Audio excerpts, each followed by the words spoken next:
All right, so Avatar the Last Airbender, it's about to turn 15, Yeah, and we 15th anniversary. 15th anniversary. So we figured why not we have a love letter thinking how much this show has affected us and not just the way we watch TV, but the way we live our lives today.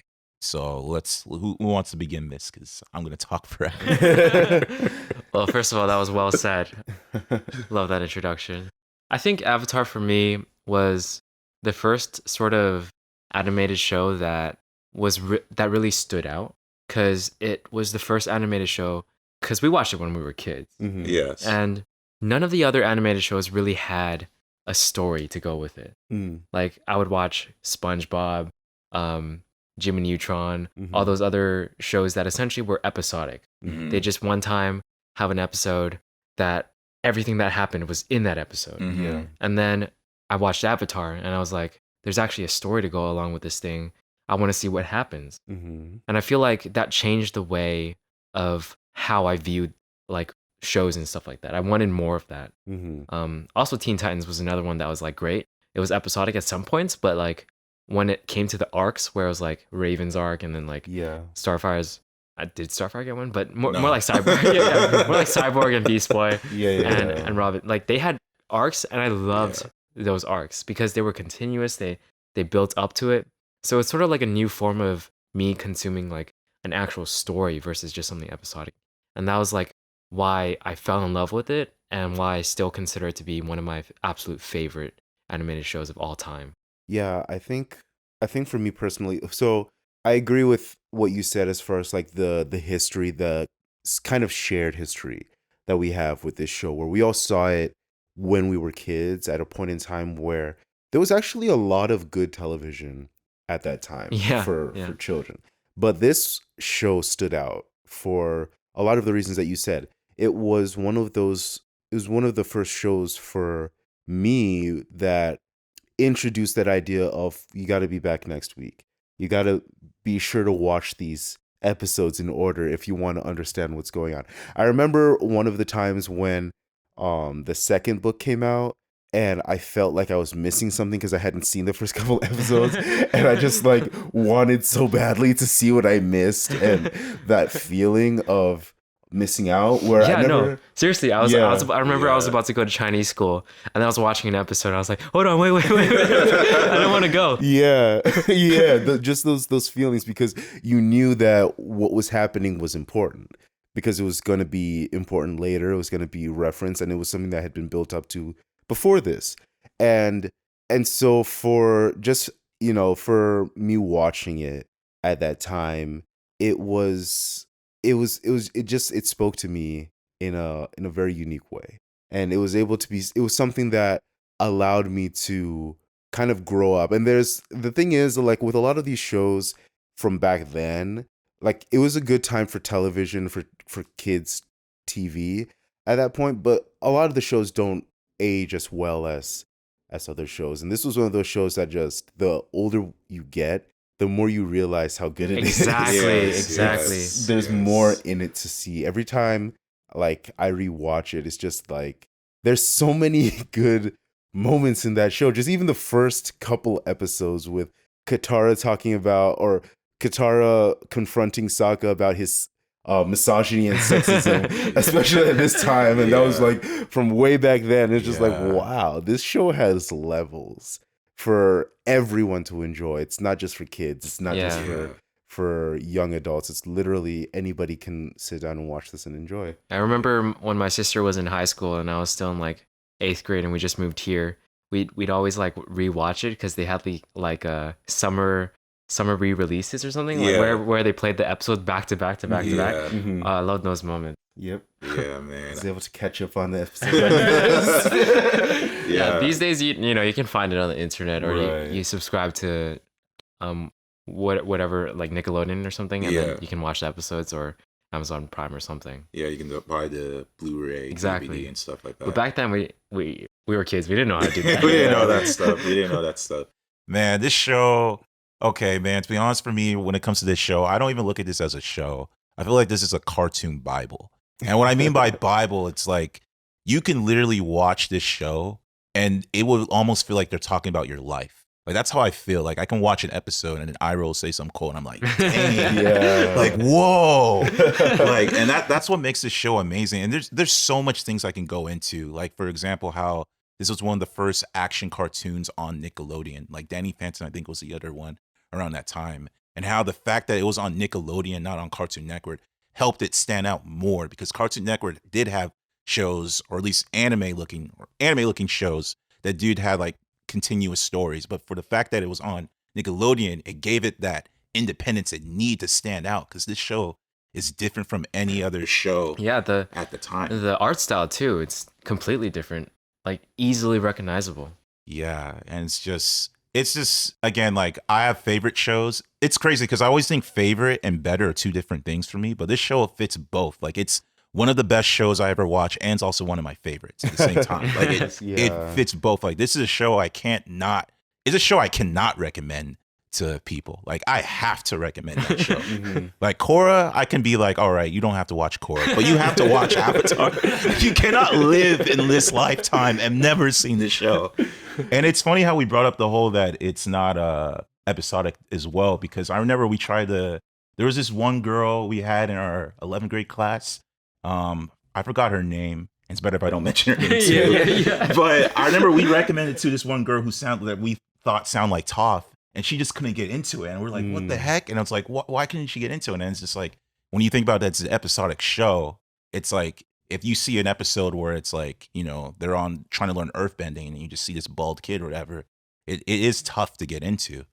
So, but yeah, it's just, I mean, gosh, it's just so much to talk, and it's just, I'm just so proud. I'm honestly just glad in my lifetime that I'm able to see this show. I'm just glad that like I was able to experience this, because it's an experience. It's an experience, So Yeah, just the lessons in the show are the biggest things.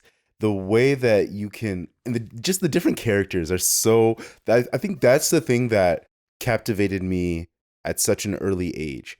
Is I remember the season 1 finale, watching the season 1 finale, and with Azula, just like her outline and like the anticipation of seeing who this new character is gonna be, just Zuko and the blue demon. What was the Blue Spirit. Blue Spirit, the Blue yes. Spirit, and just like those different moments that just it just dragged you in, and and you were always engaged. And King Boomy, oh man, we all know you love King Boomy. I love King Boomy. It's just like there's so many different interesting, intricate characters in this show, and it's like nothing else. Like I can't even what it takes, or what it takes to create a character like Iroh, who there's just like the wisdom, and not to do it in a way that's cheesy, but it's real and believable. Yeah. And his development, along with Zuko, like we talk about Zuko's development all the time, but the development of Iroh along with Zuko is so fascinating. That's true. Where at the beginning we see him and he's just a general, like he's just another, one of the firebenders in the kingdom, and he's with his nephew who's the prince. But then at the end, he's like, it's almost like he doesn't change, but he changes so much. Yeah. Like he's the same person throughout this entire arc.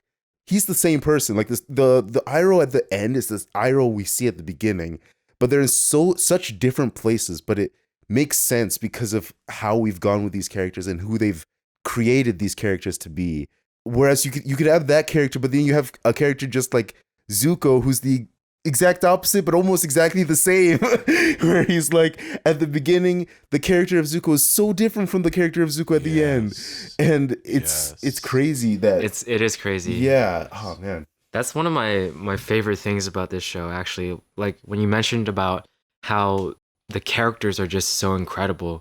I feel like Zuko, at least like in some parts of my life, where like I felt a lot of like pain and suffering just because of, personal things like my parents' divorce and whatnot. And then like that's the same time I would watch the show, and I feel like the moments where Zuko were in that pain was like suffering and like trying to get past it, especially in book 2. Like those moments, like I felt that, like, and it related to me like so much. That's why I love the character of Zuko so much as well. Because like I guess I felt myself in him. Like I sort of like felt a connection, you know? Yeah. Yeah, definitely. Yeah, the characters is just they all have good character arcs, especially Aang too. Like, rewatching it, like I didn't really care. Like again, Zuko's character arc is the one that stands out the most, especially if you first time watching it. But Aang learning that he has to take responsibility, he no longer can't be a passive little kid no more, and he has to kind of grow up. Like that character arc alone, like, it's weird. I kind of do relate to Aang a little bit more than Zuko, although I guess it's different time periods. But I've always related to the idea of like, kind of doing stuff in the last minute, trying to have fun, trying to avoid stuff. But sometimes you got to take initiative, and that where Aang realized he had to take initiative, I feel that that's a very important thing, especially for children, because it's like Aang is like a 12-year-old boy who becomes 13, and he's taking a responsibility that like adults should be taking. And technically he's 112, but even still, it's like I feel like that lesson there where it's like this is what it's like to be adult, where it's you can still enjoy yourself. It's not like it's miserable, but it's not going to be all fun and games. Mhm. And I think they really hit that, and I really appreciate that even now growing up, thinking like, whoa, like Mhm. that's just And the thing about Aang's story, it's like it's the whole thing of what does it look like when you take something that is idealistic and bring it to reality? And his whole philosophy of peace and pacifism that he got from the monks, and like his idealistic personality of like everything's supposed to be happy and joyful. It's confronted from the very beginning by the stark reality of the world that you live in. And it's like, no, not everything is great. It's like, no, there are actually booby traps on that ship. Don't go there. It's like, no, you might actually have to kill this guy because he's destroying people's lives at the end of the series. Yeah. And he's it's great that he was able to figure out a way to get around that, but just that reality, that conflict between idealism and reality, it's wonderful how they worked with that. And Yeah. Aang couldn't really fully hang on to his idealism. He wasn't able, because like at a certain point he never wanted to learn firebending because it could be used to hurt someone. And then eventually we see him get past that and grow up, basically like what you guys said. And we know that like the reality of the world is what it is, but even in the reality of the world you still have moments where you can use your ideals for the better to change what everyone else around you is telling you is real. Because not everyone knows reality. We think we know reality, but what we actually are dealing with is people's perception of reality. And so like the ending of the series where Aang is able to take away the bending of the Fire Lord. spoilers. Yeah, sure. We're talking about how much we love the whole show, including the end. Yeah. 15 years. 15 years spoiler. Yeah. But yeah, just the way that he was able to, the way that they did that, I think it's interesting, especially as I think about it over time, because he was able to use his ideals and affect reality. Even when everyone around him was telling him that this is what's real, we know better than you, like this is how it has to be done. Especially even his past selves Mhm. telling him straight up, you got to take him out. Exactly. Yeah. And it's like we get the sense that his ideals can't really stand up to reality, but at the end it's like maybe not everyone knows what reality is, and maybe there is space for his ideals to exist in the reality that is Yeah, real. you guys are showing me lessons in the show I never knew about. Yeah, another lesson going back to him taking the bending away goes back to the major lesson that you can control your own destiny. And this goes back because we see with Zuko, right, that he thought his destiny was to capture the Avatar, destroy him somehow, and then, become the Fire Lord or whatever, right? But he realized that isn't his destiny. Yeah. And then if Aang, again, he thought his destiny was just to kill the Fire Lord.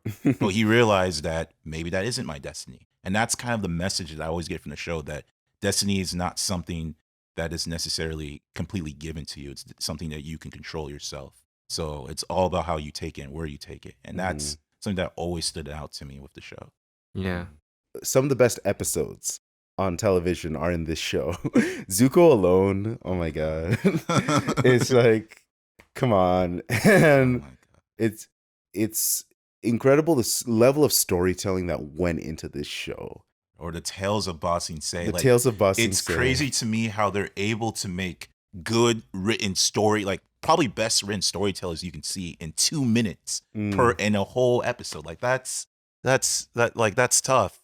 Like people don't realize how tough it is. Like especially like for me who's been in the film where you have to create short films. Like short films are tough to write than longer narratives, but making 2 minute stories that are good and compelling and emotionally. Like I sometimes cry when I watch the Iroh's Tale because it's just like Yeah, I love Iroh's Tale. that one's just too deep. So it's like, and I learn new perspectives about that one because it's like the perspective I've learned now is that the reason why we see like it like the whole thing is all about his son, like the progression where it shows a little kid, it shows teenagers, and then it shows an adult, and then it all goes to his son. So it's like he was teaching his son. These are the lessons he wanted to teach his son. So it's like again, it's just I don't know what to say, man. It's like you're not seeing the show. There's something wrong with you. mm, Yeah, that's a beautiful way to look at it, actually. Like, I never actually quite saw it in that way. Like him wanting to, like, teaching a little kid first, or like, having the little kid first and then a teenager and so on. Yeah. Yeah, I need to go back and rewatch that, actually. yeah. See, that's the thing about this show, man. I feel like There's so many levels. no matter how many times you watch it, you can rewatch it again and you'll enjoy it. Like, yeah. as much or even more than the first time you watched it.